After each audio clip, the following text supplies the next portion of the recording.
No one ever looks twice at the overweight cleaning lady scrubbing the blood off the marble floors. They see a slow, invisible woman in a grey polyester uniform, a permanent fixture of the background. So when Jasmine Russo, the most ruthless syndicate head on the eastern seaboard, found himself shoved into his own biometric panic room and locked inside, he thought it was the ultimate betrayal. He slammed his bruised fists against the reinforced titanium, cursing the heavy-set maid who had just sealed his coffin to save her own skin. But then the hidden security monitors flickered to life, and Jasmine watched in stunned, breathless silence as the woman who ironed his shirts picked up a 10-inch meat cleaver, rolled up her sleeves, and turned his $40 million estate into a slaughterhouse. Beatrice Gallagher carried 240 pounds on a 5'5" frame, a physical reality that made her virtually invisible in the high-stakes, hyper-masculine world of the Russo crime syndicate. In a sprawling Hudson Valley estate populated by lean, muscular enforcers in tailored Italian suits and hollow-eyed models draping themselves over leather sofas, Beatrice was a ghost who happened to take up space. Her grey uniform was always impeccably pressed, her thick, greying blonde hair pulled back into a severe bun, and her orthopedic, rubber-soled shoes squeaked a dull, rhythmic pattern against the imported travertine tiles. To Jasmine Russo, the 36-year-old undisputed boss of the organization, she was simply Bae. She was a utility, no different from the sub-zero refrigerator in the kitchen or the silent HVAC system that kept the mansion at a crisp 68 degrees. She dusted his imported mahogany bookshelves. She emptied the heavy crystal ashtrays left behind by his underboss, Leo Cavallo. She knew exactly how to scrub the stubborn stains of cordite and dried blood from the cuffs of his bespoke Brioni shirts without asking a single question. It was a Tuesday night, raining sideways against the floor-to-ceiling ballistic glass of the estate's west wing. The house was unusually quiet. Joanna Pendleton, the head of Jasmine's personal security detail, had scaled down the interior guard presence for a private sit-down Jasmine was supposed to have with a few capos later that evening. Joanna, a former Delta operator with a scar bisecting his left eyebrow, had always treated Beatrice with outright disdain. He would purposefully track mud onto the freshly mopped foyer, just to watch her heave her weight down onto her knees to clean it again. Beatrice never complained. She would just retrieve her bucket, her breathing heavy but steady, and do her job. Jasmine was sitting in his cavernous study, nursing a glass of 20-year-old Macallan. The dim glow of the fireplace cast long, flickering shadows across his sharp jawline and the dark, exhausted circles under his eyes. He was reviewing shipping manifests from the port of Newark, calculating the losses from a recent raid by the feds. In the corner of the room, near the antique globe, Beatrice was methodically polishing the brass trimmings of a display case. The only sound in the room was the soft shh, shh of her microfiber cloth and the crackle of the burning oak. Jasmine didn't even register her presence. She was just part of the furniture. He didn't notice the way her pale blue eyes occasionally darted toward the windows, tracking the rhythm of the storm outside. He didn't notice that, despite her heavy frame, she moved with an odd, fluid economy of motion, never bumping into tables, never knocking over the fragile artifacts that littered the room. And he certainly didn't notice the way she suddenly stopped polishing, her head tilting slightly to the left, like a hound catching a scent on the wind. It was 11:42 p.m. The first sign that something was horribly wrong wasn't an explosion or a gunshot. It was a subtle, almost imperceptible shift in the atmospheric pressure of the room. The ambient hum of the estate's central server down the hall abruptly cut out. Jasmine frowned, looking up from his papers. "Joanna," he called out, reaching for the radio on his desk. Static hissed back at him. "Joanna, the backup generators better kick in within 10 seconds, Jasmine snapped, his voice tight with the innate paranoia that kept men in his profession alive. From the corner of the room, Beatrice's voice broke the silence. It was the first time Jasmine had heard her speak more than 2 words in 3 years. Her voice was low, gravelly, and entirely devoid of panic. "They won't, Mr. Russo. The localized EMP tripped the primary circuits, and they've already severed the hard lines to the diesel backups." Jasmine froze, staring at the overweight maid. She had dropped her polishing cloth. She was reaching down, hiking up the skirt of her heavy grey uniform. Strapped to her thick thigh was a matte black suppressed Heckler and Coke USP tactical pistol. "What the hell are you?" Jasmine started to stand, reaching for the revolver hidden under his desk. Before his fingers could brush the steel, the reinforced mahogany doors of the study violently buckled inward. The heavy doors groaned under the force of a shaped breaching charge, then exploded inward in a shower of splintered wood and twisted metal hinges. The concussive wave threw Jasmine backward over his leather chair. His head cracked against the corner of the bookshelf, his vision swimming in a haze of sudden pain and ringing tinnitus. Through the smoke, 3 figures stepped into the study. They moved with terrifying, synchronized precision. Tactical black gear, quad-lens night vision goggles, and suppressed short-barreled rifles. This wasn't a rival mafia hit squad looking for a messy drive-by. These were Tier 1 mercenaries.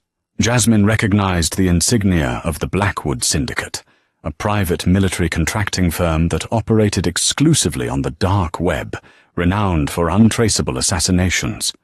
Someone had paid a king's ransom to see him dead tonight. Jasmine scrambled backward, his hand desperately grabbing for his ankle holster, but his fingers were numb from the blast. One of the mercenaries raised his rifle, the red laser sight painting a neat dot directly over Jasmine's heart. A heavy, sickening thud echoed through the room.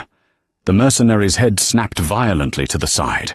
A heavy brass bookend, weighing nearly 10 pounds, had caught him perfectly in the temple, thrown with the velocity of a major league fastball. He crumpled to the floor instantly. The other 2 operators pivoted, their lasers cutting through the smoke, searching for the threat. They weren't expecting a 240-pound woman. Beatrice hit the second mercenary like a runaway freight train. She didn't use martial arts. She used pure, unadulterated mass and momentum. She drove her heavy shoulder directly into the man's sternum. The impact sounded like a car crash. The man was thrown off his feet, his ribs visibly caving in as he crashed through the glass display case. The third operator leveled his weapon at her, but Beatrice was already moving. For a woman of her size, her speed was a terrifying anomaly. She grabbed the barrel of the rifle, forcing it upward as it fired a suppressed burst into the ceiling. With her other hand, she drove the heel of her palm upward, crushing the cartilage of the man's nose upward into his brain pan. He dropped like a stone. Jasmine watched, paralyzed, bleeding from his temple. His brain completely failed to process the physics of what he had just witnessed. His maid, the woman who baked lemon pound cake for the staff on Sundays, had just neutralized 3 elite operators in less than 6 seconds. Beatrice didn't pause to admire her work. She turned to Jasmine, her face a mask of terrifying calm. "Get up. B, what are you?" She crossed the room in 3 heavy strides, grabbing Jasmine by the collar of his expensive suit and hauling him to his feet with shocking, effortless strength. There are 12 more entering through the conservatory. Joanna is dead. Your security detail is compromised. We have 40 seconds before the secondary sweep team breaches this floor. She dragged him toward the massive stone fireplace at the back of the study. Jasmine stumbled, his equilibrium shot. Behind the fireplace was his panic room, a state-of-the-art titanium vault lined with lead and independent air scrubbers. Only he and his missing consigliere, Leo, knew the biometric sequence to open it. Beatrice shoved Jasmine against the stone mantel. She ripped a heavy iron poker from the fireplace stand and jammed it into a microscopic crevice in the mortar, twisting it sharply. A hidden panel popped open, revealing a keypad. Jasmine gasped for air. You know about this?" Beatrice ignored him. Her thick fingers flew across the keypad in a blur, punching in the 8-digit alphanumeric override code that Jasmine changed weekly, a code he had never written down. The massive stone fireplace hummed, then slid to the side with a heavy metallic grinding noise, revealing the gleaming steel of the vault door. The door hissed open. "Get in!" Beatrice commanded, shoving him roughly toward the entrance. "Wait!" Jasmine panicked, planting his feet. If she knew the code, if she was this capable, she had to be a plant, a mole. "You're with them. You're locking me in so they can cut through the vents." Beatrice looked at him. For the first time, Jasmine saw the eyes of a predator. Cold, calculating, and deeply irritated. "If I wanted you dead, Jasmine, I would have let them shoot you. Get in the box." Before he could argue, she placed both of her hands on his chest and shoved. The sheer kinetic force of the push lifted him off his feet, sending him tumbling backward into the brightly lit panic room. He crashed onto the emergency cot inside. "Wait! B!" Jasmine yelled, scrambling to his knees, but she was already closing the heavy vault door. "Stay quiet, don't touch the comms." The heavy titanium slab slammed shut, the locking mechanisms engaging with a series of loud, heavy thunks. Jasmine rushed the door, slamming his fists against the cold metal. "Open the door! Gallagher, open this damned door!" he roared. He was locked in. He was entirely at her mercy. He backed away, running his hands through his dark hair, his chest heaving. He had been betrayed. He was blind and deaf in a steel coffin while mercenaries roamed his home. Then a green light blinked on the control console embedded in the wall. System override. Internal monitors active. Beatrice hadn't shut the system down. She had powered up the internal closed-circuit television grid for him. Jasmine staggered to the console and tapped the touchscreen. Instantly, a grid of 16 high-definition, infrared-capable camera feeds illuminated the dark panic room. He had full visibility of his entire estate. The study, the grand hallways, the subterranean kitchens, the wine cellar. He found the feed for his study. The room was empty, save for the 3 dead or unconscious mercenaries on the floor. Beatrice was gone. Jasmine leaned heavily against the console, his eyes darting across the screens, searching for the grey uniform of his traitorous maid. He found her on camera 7. She was walking down the dimly lit service corridor, leading to the industrial kitchen. Jasmine watched, mesmerized and horrified, waiting for her to open the back doors and let the rest of the hit squad inside. He waited for her to point them toward his vault. Instead, he watched Beatrice Gallagher stop in the middle of the hallway. She reached behind her back and unfastened the tight, restrictive apron of her uniform, letting it drop to the floor. She rolled up the sleeves of her grey dress, exposing thick, muscular forearms corded with veins and scarred with old, faded burns. She didn't run. She didn't hide. She walked into the kitchen, picked up a massive, carbon steel meat cleaver from the magnetic block, and waited in the shadows. She was going to hunt them. Jasmine stared at the monitors, the silence of the panic room ringing in his ears, broken only by his own heavy breathing. On the screens, the brutal reality of the invasion unfolded in silent, high-definition terror. On camera 2, the main foyer, a squad of 4 Blackwood mercenaries moved in tight tactical formation. They stepped over the body of Joanna Pendleton, who lay in a growing pool of dark blood near the front doors. They were communicating via hand signals, sweeping the rooms methodically. On camera 7, Beatrice stood perfectly still in the cavernous, stainless steel industrial kitchen. The emergency lighting cast long, ominous shadows across her wide frame. She held the heavy meat cleaver loosely in her right hand. In her left, she had picked up a heavy cast-iron skillet, gripping it by the handle like a buckler shield. She looked absurd. A fat, middle-aged woman in a maid's dress, standing in a kitchen with cooking utensils. But having felt the crushing power of her shoulder, Jasmine wasn't laughing. The radio comms from the mercenaries must have alerted the others that the study team had gone dark. The feed on camera 4 showed 2 operators detaching from the main group and heading down the service corridor toward the kitchen, their rifles raised. "Run, B," Jasmine thought, his hands gripping the edge of the console. "You're a heavy woman. You can't outmaneuver them in an open room. Hide in the pantry." Beatrice didn't hide. She understood her physical limitations perfectly. She wasn't an acrobat. She couldn't perform jumping roundhouse kicks or slide across the floor, but what she lacked in agility, she made up for in geometry, leverage, and bone-crushing mass. She moved toward the double-swinging doors of the kitchen and pressed her wide back against the wall, right beside the hinges. She reached out and deliberately knocked a stack of metal mixing bowls off the prep counter. They crashed to the floor, a deafening clatter in the silent house. On the corridor feed, the 2 mercenaries snapped their muzzles toward the kitchen doors. They stacked up, one behind the other. The lead man pushed the right side door open slowly with the barrel of his rifle, sweeping the room. Because Beatrice was pressed flat against the wall on the hinge side, the opening door perfectly concealed her. The lead mercenary stepped into the kitchen, his eyes glued to the optical sight of his rifle, scanning the fallen bowls. The second man followed, stepping through the doorway. Beatrice moved.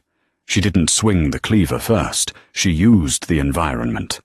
With a violent thrust of her thick legs, she slammed her entire body weight against the heavy wooden swinging door. The door swung back with terrifying velocity, catching the second mercenary squarely in the back and crushing him between the heavy door and the doorframe. The sickening crunch of his collarbone snapping was almost visible on the screen. He screamed, dropping his weapon. The lead mercenary spun around at the noise. Beatrice was already there. She closed the distance in 2 heavy, thundering steps. The man tried to bring his rifle up, but Beatrice slammed the cast-iron skillet down onto the barrel, pinning the weapon downward with her immense strength. The man reached for a combat knife at his belt, but Beatrice didn't give him the time. She drove her heavy knee upward, catching him in the groin with enough force to lift him onto his toes. As his head snapped forward in agony, she brought the meat cleaver down. Jasmine flinched, turning his head away from the screen for a fraction of a second. When he looked back, the mercenary was on the floor, bleeding out rapidly from a massive, devastating wound to the side of his neck. The second man, whose collarbone was broken, had managed to draw a sidearm. He fired wildly from the floor. One bullet grazed Beatrice's thick upper arm, tearing through the grey polyester. She didn't even wince. She didn't scream. The expression on her wide face remained one of mild clinical annoyance. She stepped heavily onto the man's wrist, pinning the gun to the floor beneath her orthopedic shoe. She leaned her weight forward, and the joint audibly popped under her mass. The man shrieked. Beatrice bent down, grabbed him by the tactical vest, and effortlessly dragged his writhing body toward the massive, walk-in commercial freezer. She punched the button to open the heavy insulated door, threw him inside like a sack of potatoes, and slammed it shut, engaging the exterior padlock. Jasmine exhaled a breath he didn't realize he was holding. He touched his own face, feeling the cold sweat on his forehead. This was impossible. The raw, brutal efficiency, the complete lack of hesitation. She fought like someone who had spent a lifetime studying the anatomy of pain. Who the hell was Beatrice Gallagher? He watched her on the monitor. She paused by the sink to inspect the bullet graze on her arm. She calmly reached into a first aid kit on the wall, grabbed a bottle of surgical glue, and squirted it directly into the bleeding wound, sealing it shut. She didn't bat an eye. Then she picked up the suppressed MP7 rifle dropped by the first mercenary. She checked the magazine, chambered a round, and adjusted the stock to fit against her heavy shoulder. She looked up, staring directly into the lens of camera 7. Through the grainy, infrared feed, Jasmine felt her eyes bore into his soul. It was a look of absolute authority, a silent command. Watch the master at work. Jasmine's heart hammered violently against his ribs. The cold dread of betrayal he had felt just moments ago was rapidly morphing into something else. Something dark, primal, and deeply intoxicating. He was a man who respected power above all else. He had spent his life surrounding himself with dangerous men, killers and thugs. But he had never seen anything like the sheer, terrifying majesty of the woman currently turning his kitchen into an abattoir. On camera 2, the remaining squad of assassins was converging on the kitchen, alerted by the gunfire. Silas Cobb, the leader of the hit squad, signaled his men to fan out. They were moving in for the kill. In the kitchen, Beatrice wiped the blood off the handle of her cleaver, gripped the stolen rifle, and waited in the dark. The invisible woman was finally making herself known, and Jasmine Rousseau, locked safely in his titanium cage, couldn't look away. The monitors in the panic room glowed with the cold green tint of infrared. Jasmine Rousseau stood inches from the glass screens, his breathing shallow, his expensive Italian suit jacket discarded on the floor. He was watching a masterclass in asymmetrical warfare, orchestrated by a 240-pound woman who usually smelled of lemon pledge and lavender fabric softener. Silas Cobb, the veteran commander of the Blackwood Syndicate strike team, was rapidly losing control of the perimeter. On camera 3, which covered the grand foyer and the sprawling mahogany staircase, Jasmine watched Cobb frantically signaling his remaining men. They were heavily armed, wearing level 4 ceramic plates and carrying suppressed Sig Sauer MCX rifles, weapons favored by elite real-world units like the British SAS and the CIA's ground branch. But all their cutting-edge gear was useless against an enemy who knew every squeaking floorboard, every blind spot, and every structural weakness of the $40 million estate. Beatrice had not stayed in the kitchen. She understood that static defense was a death sentence against superior numbers. Instead, she had moved into the subterranean wine cellar, a maze of floor-to-ceiling French oak racks holding thousands of vintage bottles. Through camera 9, Jasmine watched her thick, powerful silhouette move through the narrow aisles. She was breathing heavily, her chest heaving against the torn fabric of her grey uniform, but her hands were rock steady. She had discarded the MP7. Its 4.6mm rounds lacked the stopping power she needed against heavily armoured targets. Instead, she had acquired a Benelli M4 tactical shotgun from one of the downed guards, a heavy, brutal weapon that most shooters struggled to control under rapid fire. For Beatrice, the weapon was a toy. Her immense physical mass acted as a natural shock absorber. Jasmine watched, his pulse hammering in his throat as she systematically prepared her kill box. She didn't hide. She deliberately dragged a heavy, iron wine-tasting table across the stone floor, the screech of metal echoing up the stairwell to lure them in. She managed sightlines. She shot out 3 of the 4 overhead bulbs with a suppressed pistol, plunging the cellar into deep, confusing shadows. She used her environment. She wedged her thick shoulder against a load-bearing rack near the choke point of the stairs, turning herself into an immovable object. "They're taking the bait, B," Jasmine whispered to the empty panic room, his palms pressed flat against the console. He was entirely captivated. The sheer, unapologetic bulk of her, which he had once dismissed as a sign of laziness or poor health, was actually her greatest tactical advantage. She possessed the kinetic energy of a wrecking ball. On camera 8, 3 of Cobb's men descended the spiral stone stairs into the cellar, their night vision goggles down. They moved in a tight wedge, sweeping their rifles. Beatrice waited until the point man stepped off the last stair. She didn't aim for center mass. She knew their ceramic plates would absorb the buckshot. Instead, she stepped out from behind the heavy oak rack, her wide stance perfectly balanced, and fired at the stone ceiling directly above them. The concussive roar of the 12-gauge in the enclosed stone cellar was deafening, even muted through the monitors. But it wasn't the sound that killed them. The heavy slug shattered the ancient masonry and the wrought-iron chandelier anchoring the rack above. Hundreds of pounds of jagged stone, iron, and hundreds of glass wine bottles collapsed directly onto the squad. The 2 men in the rear were crushed instantly beneath the avalanche of debris and vintage Bordeaux. The point man, caught on the edge of the collapse, stumbled forward, his leg pinned. He desperately raised his rifle toward Beatrice. She didn't flinch.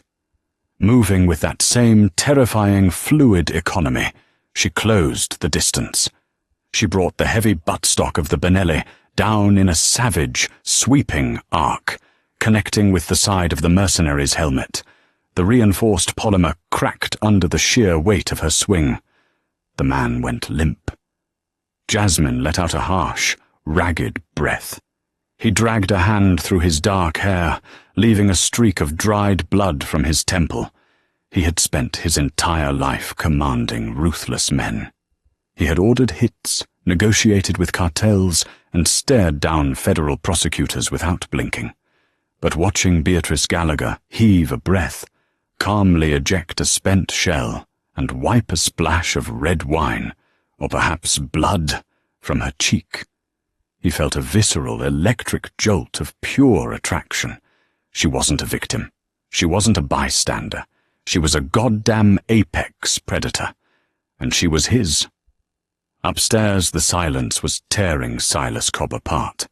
He had entered the Russo estate with 12 top-tier operators. He was now down to 5, and they hadn't even scratched the paint on the titanium panic room. Jasmine watched Cobb on the study monitor. The mercenary ripped off his night vision goggles, his face pale and slick with sweat. He grabbed his radio. "Team 2. Sit rep." Cobb hissed. "Garrett, report." "Static." Cobb kicked a mahogany chair across the room, splintering it against the wall. "Burn it down," he barked to his remaining men. "Forget the quiet infiltration. Grab the incendiaries. If we can't crack the vault, we'll cook Russo alive inside it. Sweep the halls, shoot anything that moves, and start lighting the drapes." In the panic room, Jasmine's blood ran cold. The vault had independent air scrubbers, but it wasn't rated to withstand a prolonged, structural fire. If the mansion collapsed on top of him, he would be buried alive in a superheated oven. He frantically searched the camera grid for Beatrice. He found her on camera 12, limping slightly as she made her way up the servants' stairwell to the second floor. The adrenaline was wearing off, and the sheer physical toll of moving her heavy frame at maximum output was starting to show. Her grey dress was soaked in sweat and grime. She doesn't know about the fire, Jasmine realized with a jolt of panic. He looked at the control console. There was an internal PA system designed for the head of security to issue estate-wide commands. If he used it, he would give away her position to the mercenaries. But if he didn't, she would walk right into a wall of thermite. Jasmine made a split-second decision.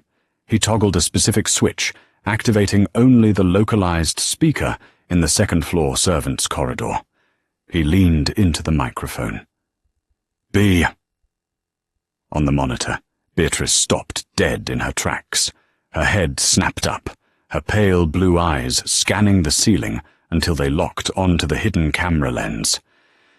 "It's Jasmine," he said, his voice dropping an octave, losing the haughty arrogance of a mafia boss and replacing it with the urgent, intimate tone of a partner. "They're abandoning the extraction. Cobb is ordering them to burn the house down with incendiaries. They have thermite charges. You need to get out. Take the service elevator to the garage and take one of the armored SUVs. Leave me." Beatrice stared at the camera for a long, agonizing second. Her chest heaved. She reached up and pulled the pins out of her severe bun, letting her thick, graying blonde hair fall loose around her wide shoulders. She looked exhausted, battered, and utterly magnificent. She didn't speak. Instead, she raised her thick, calloused right hand to the camera lens and tapped out a rapid sequence on her thigh. Tap, tap. Pause. Tap. Jasmine's breath hitched. It was a tactical hand signal. Negative. Hold position. Before Jasmine could argue, the heavy oak doors at the end of her corridor blew open. Two of Cobb's men, armed with incendiary launchers, stepped into the hallway. "Contact!" one of them shouted, raising his weapon at the heavy-set woman at the other end of the hall. Beatrice didn't have cover. She didn't have the speed to outrun a thermite grenade, so she charged. It was a terrifying display of momentum. 240 pounds of pure, unstoppable forward motion. She fired the Benelli from the hip as she ran, the heavy recoil barely slowing her down. The first slug caught the lead mercenary in the shoulder joint, spinning him violently into the wall and sending his incendiary shot wild. It hit the ceiling, showering the corridor in blinding white-hot sparks.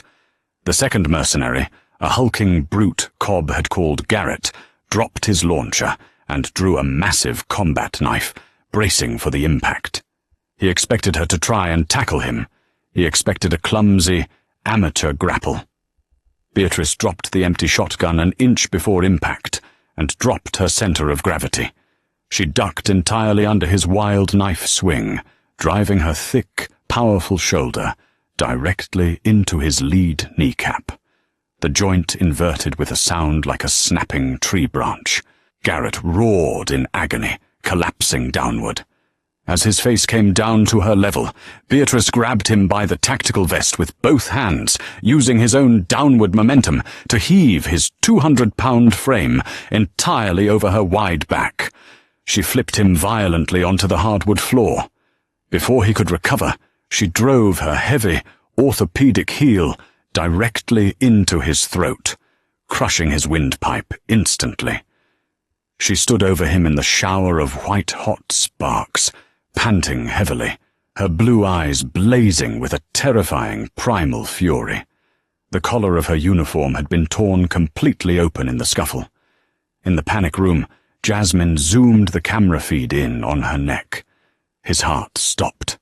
There, tattooed at the base of her thick neck, just above her collarbone, was a small, faded black ink symbol, a double-barred cross intertwined with a coiled viper. Jasmine staggered back from the console, his mind racing through decades of syndicate lore, CIA ghost stories, and black market whispers. The symbol belonged to a defunct, highly classified wet-work division of the CIA's Special Activities Center, a unit that officially didn't exist. And suddenly, a name he had heard, whispered by terrified Russian oligarchs 10 years ago, echoed in his mind. The matron, an operative who used her unassuming, matronly physique to bypass the highest security in the world, getting close enough to targets to tear them apart with her bare hands. She had supposedly died in a catastrophic explosion in Grozny in 2018. Jasmine looked at the blood-soaked, heavy-set woman on the screen, breathing hard amidst the sparks and the dead men. She wasn't just a maid. She was a legend, and she was currently ripping her way through a mercenary squad to protect him. Jasmine slammed his fist down on the console, a fierce, predatory grin spreading across his bruised face. "All right, Bear," he murmured, his voice practically vibrating with newfound reverence. "Let's hunt." Jasmine Rousseau didn't just watch anymore. He became her Overwatch, the biometric panic room, designed to be a passive coffin for a frightened billionaire, was suddenly transformed into a tactical command center. Through the encrypted PA system, Jasmine isolated the audio feed to the second-floor master suite. "B," his voice crackled through the hidden speakers, low and steady. "Cobb is pulling his last 2 men back to the grand foyer. They're abandoning the sweep. They have thermite charges, and they are going to blow the main structural pillars to bring the roof down on the vault. You have 90 seconds before they plant the detonators." On the monitor, Beatrice, or the woman Jasmine now suspected, was the legendary operative known as the matron, paused mid-stride. Her heavy chest heaved, the torn grey polyester of her uniform stained with soot, sweat, and the blood of 5 elite Blackwood contractors. She looked up at the camera hidden in the smoke detector. She didn't nod. She just adjusted her grip on the heavy Benelli shotgun and began to move. Her heavy orthopedic shoes pounded against the imported Persian runners. She wasn't built for a marathon, but for a short, explosive sprint. She possessed the terrifying, thundering momentum of a rhinoceros. "They have covering fire on the main staircase," Jasmine warned, his fingers flying across the touch screens, pulling up the blueprints of his own home. He was a mafia boss who meticulously planned every assassination his syndicate carried out. Now, he was feeding tactical telemetry to a 240-pound wet-work legend. "Do not take the stairs, B. They'll chew you to pieces with 5.56 rounds." Beatrice didn't take the stairs. She veered sharply to the left, crashing her heavy shoulder through the locked double doors of Jasmine's private gymnasium. Jasmine watched on camera 15. The gym overlooked the grand foyer. The interior wall was made of floor-to-ceiling, reinforced smart glass. Below her, in the cavernous marble entryway, Silas Cobb and his 2 remaining men were hurriedly slapping grey bricks of military-grade thermite onto the marble columns. Beatrice didn't hesitate. She dropped the empty shotgun, grabbed a 40-pound cast-iron kettlebell from the rack, and walked toward the glass. "B, that glass is rated for small arms," Jasmine said over the gym's speaker, his pulse hammering against his ribs. "It won't break." Beatrice looked at the camera, her expression grim, and tapped the glass with her bloody knuckles. "Drop it," she mouthed. Jasmine's breath hitched.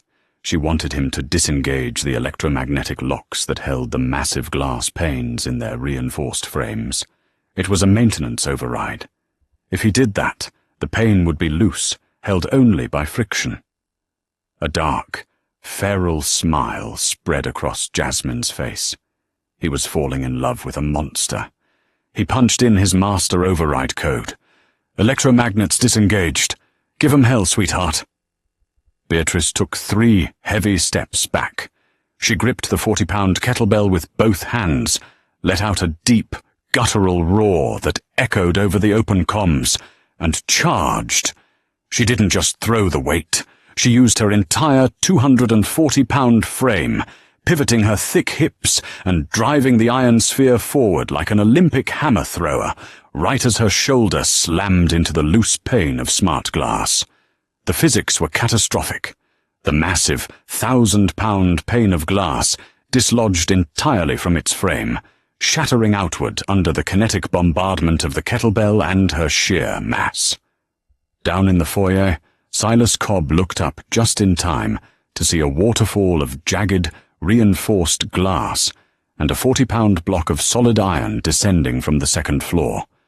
The kettlebell struck the mercenary on the left, directly in the chest cavity, caving in his ceramic plates and his sternum with a sickening crunch. He was dead before he hit the marble. The shower of heavy razor-sharp glass incapacitated the second man, slicing through his tactical gear and severing his brachial artery. He collapsed, screaming, clutching his arm. Silas Cobb, a veteran of countless black ops from Fallujah to Bogota, threw himself backward, narrowly avoiding the lethal downpour. He rolled up to his knees, raising his suppressed Sig Sauer MCX toward the ruined balcony. But Beatrice wasn't on the balcony. She had ridden the falling pane of glass down like a deranged surfer, using the chaotic avalanche of debris to mask her descent. She landed heavily on the marble floor, the impact sending a shockwave through her thick legs.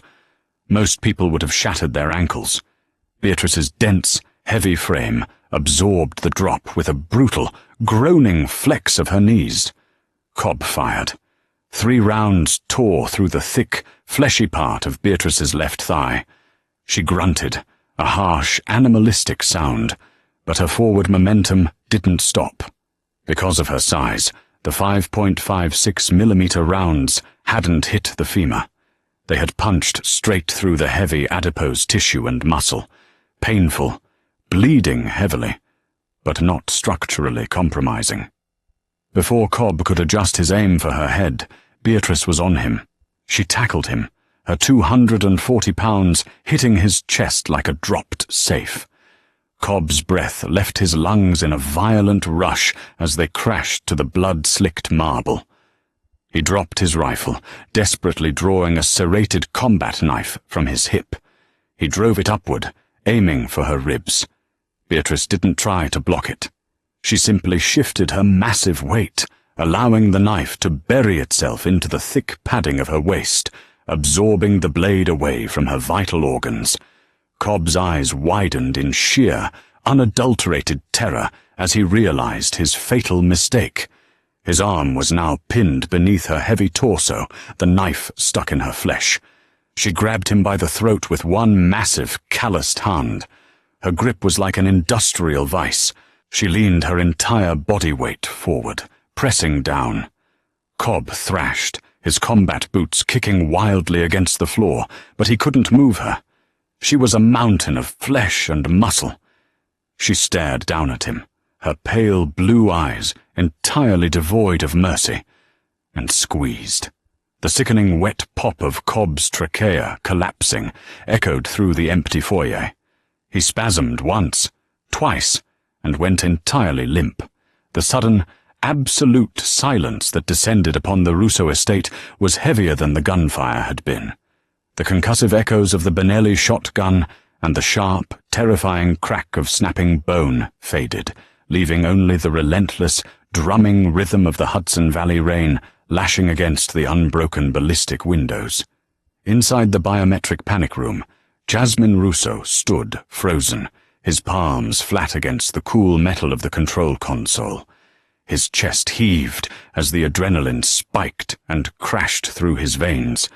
He stared at the high-definition monitor displaying the grand foyer.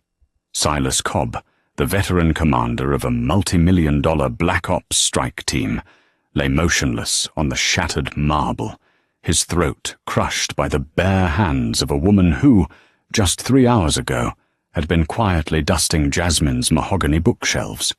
Jasmine didn't wait for the estate's secondary diesel generators to kick in.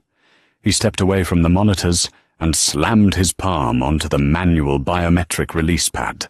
The heavy titanium vault door hissed, the complex internal locking mechanisms grinding as it slid open, breaking the hermetic seal.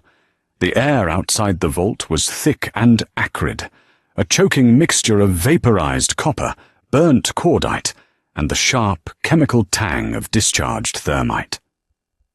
Jasmine stepped out of his sanctuary and into the ruined shell of his study. He stepped carefully over the 3 bodies on his Persian rug, his bespoke Italian leather shoes, crunching softly over splintered wood and spent brass casings. He walked down the long, shadowed hallway toward the grand foyer. The destruction was apocalyptic. The walls were pockmarked with 5.56mm bullet holes. Antique vases were reduced to powdered porcelain, and the air was hazy with grey dust. He found her sitting heavily on the bottom step of the grand, sweeping mahogany staircase. Beatrice, or whoever she truly was, had pulled the serrated combat knife from the thick flesh of her waist. She had tossed the bloody blade onto the floor and was currently using a torn, soot-stained strip of her grey polyester uniform to bind the gunshot wounds on her massive left thigh. She didn't flinch. She didn't weep. Her face was a mask of cold, clinical exhaustion. Her wide shoulders slumped as she pulled the makeshift tourniquet tight with her teeth and one thick, calloused hand. She didn't look up as Jasmine approached, his footsteps echoing in the cavernous space. "The local police won't come," Jasmine said, his voice dropping to a low, resonant baritone that cut through the silence. "Captain Thomas Miller of the precinct is on my payroll. He's already established a 5-mile perimeter under the guise of a downed power line. My personal cleanup crew will be here in 20 minutes with the vans." The heavy-set woman finished tying the knot on her thigh. She let her head fall back against the polished wooden banister, her pale blue eyes finally drifting up to meet his. She looked battered, soaked in sweat and blood, her grey hair falling in matted, greying blonde waves around her wide face. "They'll need industrial bleach for the subterranean wine cellar," she muttered, her voice gravelly, lacking entirely the deferential meekness he had ignored for 3 years. "It's a structural mess down there, and you're out of the 98 Bordeaux." Jasmine let out a low, dark chuckle. The sound startled him. He hadn't laughed in months, not truly. He slowly crouched down, ignoring the pooling blood that immediately began to soak into the knees of his expensive suit trousers. He positioned himself perfectly eye-level with her. Up close, he could see the intricate web of faded white scars that crossed her thick forearms and disappeared beneath the ruined collar of her uniform. And there, at the base of her thick neck, just above the collarbone, was the faded black ink he had spotted on the monitors.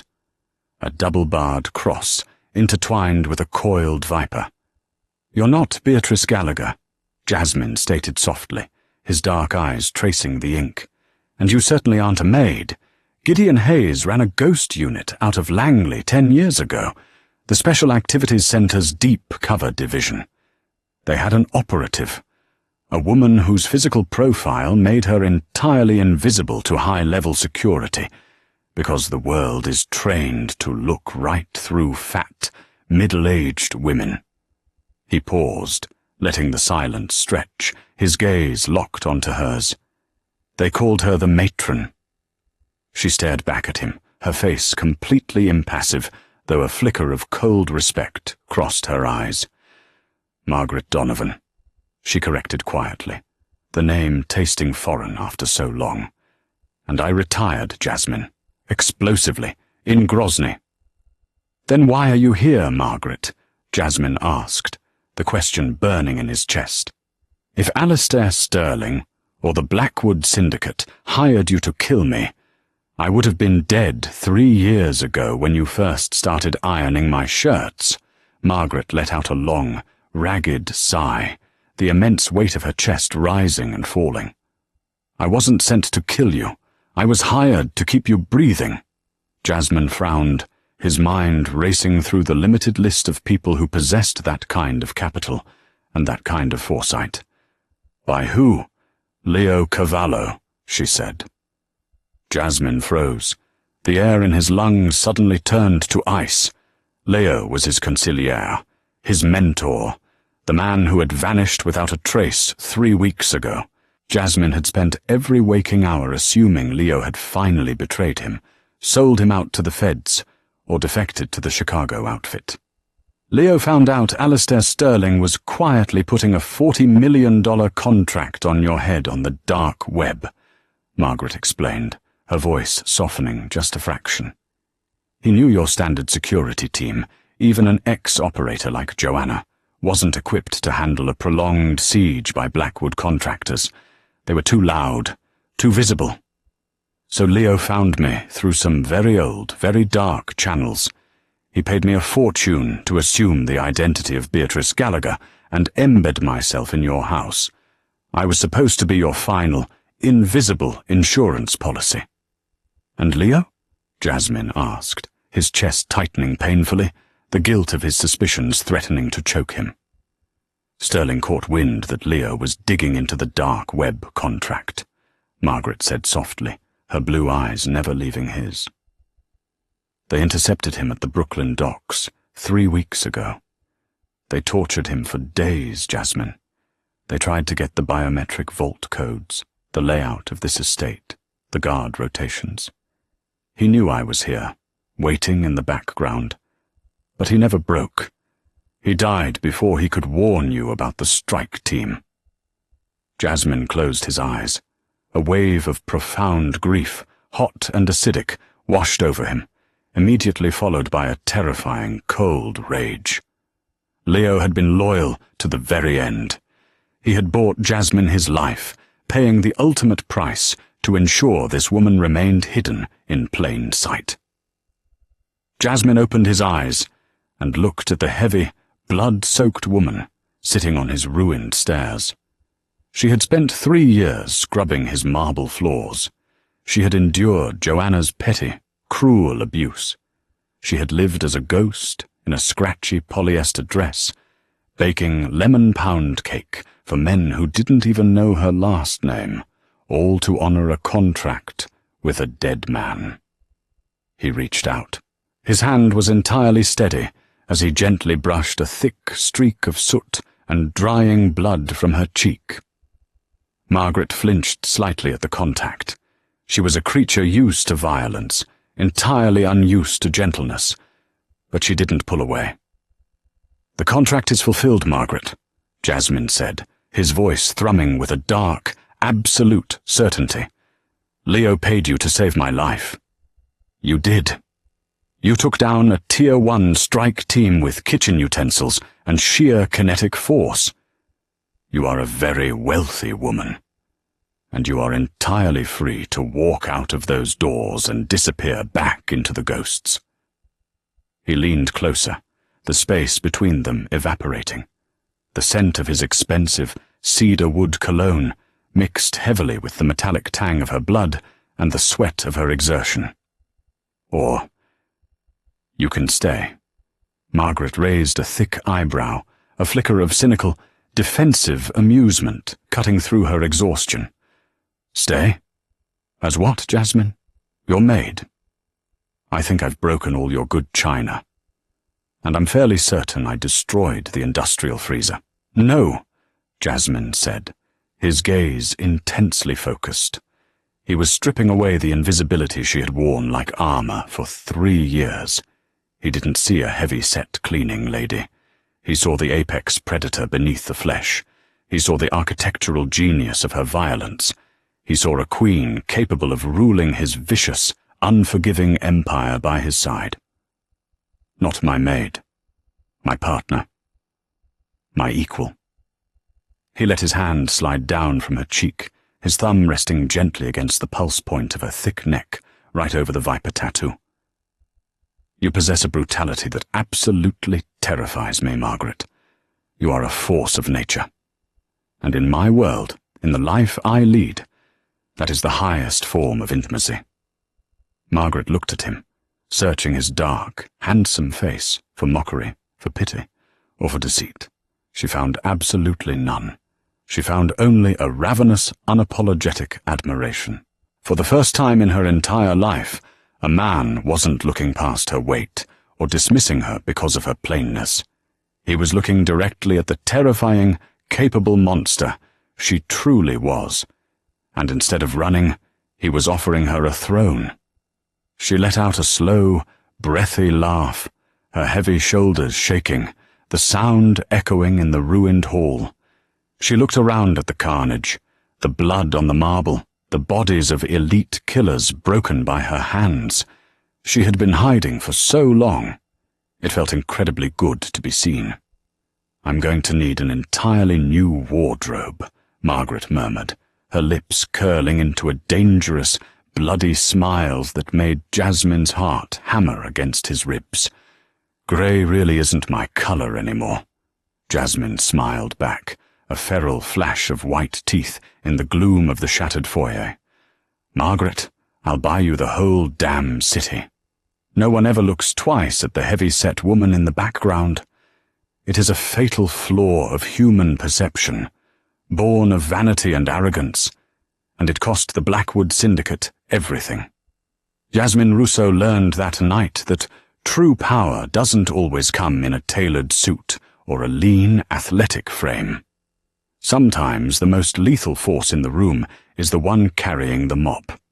Margaret Donovan shed her invisibility the moment she shattered that smart glass, and she never put it back on. She didn't just survive the siege. She conquered the estate, and in doing so, she conquered the boss.